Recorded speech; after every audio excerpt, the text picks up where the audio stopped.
Donc, les petits jeux que j'ai pu faire avec mes enfants et avec lesquels ils ont adoré, qui ont bien adhéré, qui permet voilà, de toujours jouer avec les lettres, avec le son des lettres et d'ancrer tout ça au quotidien sur une année ou sur un peu, enfin voilà, sur le temps dont c'est nécessaire. Ce que je faisais, c'est que j'avais des lettres rugueuses.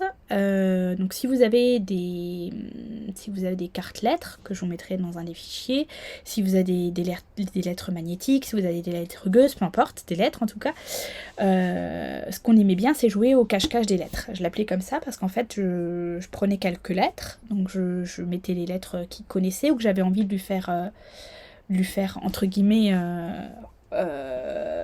pas réviser mais voilà, j'avais envie que ce soit un petit peu une piqûre de rappel où j'avais envie de voir s'il s'en souvenait toujours, où j'avais envie d'en inclure à nouveau et que voilà, fallait que ce soit du coup un peu plus automatique au niveau de sa reconnaissance et de sa mémoire. Mais du coup je jouais au cache-cache des lettres. Voilà, je disais bah, aujourd'hui on va faire une partie de cache-cache, on va jouer au cache-cache des lettres.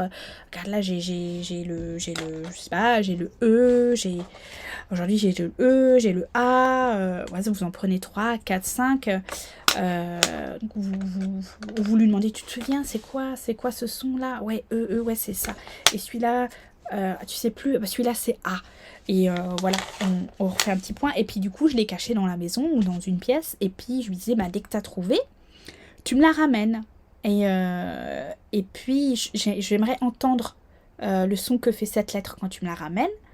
Et puis si je suis d'accord avec toi, ben, je la mets dans la boîte ou dans le panier. Si je suis pas d'accord avec toi, ben on voit ensemble le son qu'elle fait, puis je la recacherai, on refera une autre partie encore. Donc voilà, l'amener un peu comme ça. Donc ça, les enfants, ils aimaient beaucoup, beaucoup, beaucoup. Et je crois que Luna, qui est ma plus grande, qui a 7 ans, c'est surtout de cette façon-là, parce qu'elle aimait pas trop toucher, on verra ça plus tard, mais elle aimait pas trop toucher les lettres, parce que j'avais des lettres rugueuses et elle aimait pas trop toucher les lettres, donc elle l'a pas fait beaucoup ça. Par contre, elle a vachement bien ancré sur le long terme l'apprentissage du son des lettres en faisant quelques parties de cache-cache quoi. Donc c'était son truc ça, il fallait que ce soit dans le mouvement, il fallait que ça bouge. Elle adorait ça, on pouvait y jouer très longtemps. Donc cacher les lettres, voilà, ça peut être rigolo, ça peut être très rigolo pour les enfants.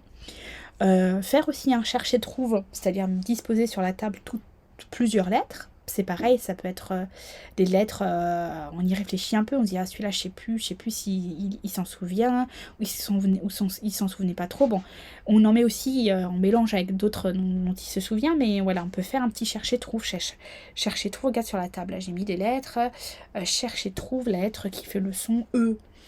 Et puis mon fils, c'est ce qu'on fait, c'est ce qu'on faisait au début de sa maternelle. Il aimait beaucoup, beaucoup utiliser une voiture dans laquelle il remorquait, il retractait la lettre que je lui demandais de chercher.